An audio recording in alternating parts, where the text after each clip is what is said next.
গ্রামের আগে প্রত্যেকটা বাড়িতেই হাঁসগুলো শখের বশে পালন করত।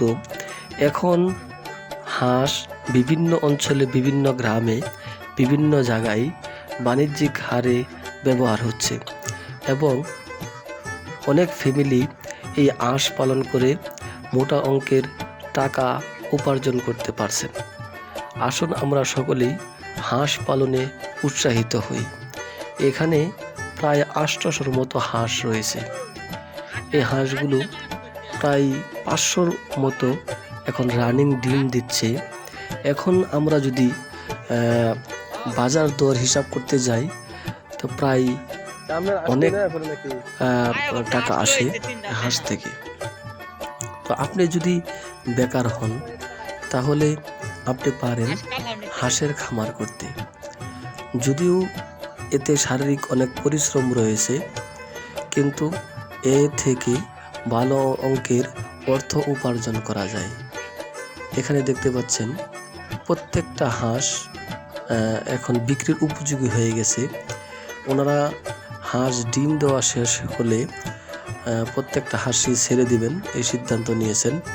আমি খামারিদের সাথে কথা বলেছি এবং কথা বললে জানতে পারলাম এই হাঁসগুলো তারা নেত্রকোনা থেকে নিয়ে আসছেন। এখন ত্রিশালে আছেন। ত্রিশালে একটি বিলের কিনারে তারা একটি ঘর স্থাপন করেছেন। সেখানে এই হাঁসগুলো নিয়ে তারা থাকেন।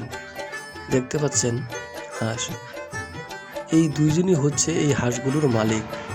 আপনারা যে দুইজন ব্যক্তিকে দেখতে পাচ্ছেন, আসলে এই অল্প বয়সের দুইজন যুবক, তারাই হচ্ছে হাঁসের মালিক।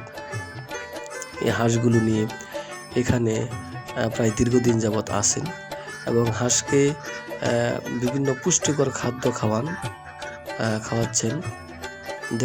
দেখছেন হাঁসগুলো।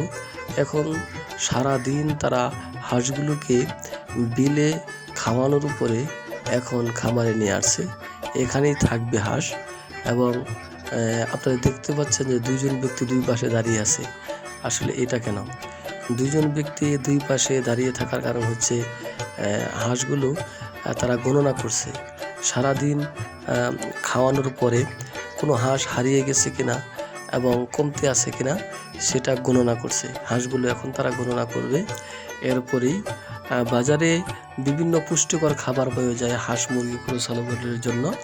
আমি দেখেছি তারাও কিছু খাবার কিনে নিয়েছেন এই হাঁসগুলোকে খাওয়ানোর জন্য এবং সেই হাঁসগুলোকে তারা কিছুক্ষণ পরেই গণনা শেষ হলেই খাবার দিবে। এবং সকালে আমাকে আসতে বলছিল, কিন্তু আসলে ঠান্ডা কুয়াশার কারণে আমি আসতে পারিনি। সকালে আসলে হয়তো আমি আপনাদেরকে হাঁসের ডিমের দৃশ্যটা দেখাইতে পারতাম, কিন্তু এখন ডিমের দৃশ্যটা দেখাতে পারলাম না। এই জন্য আন্তরিকভাবে দুঃখিত।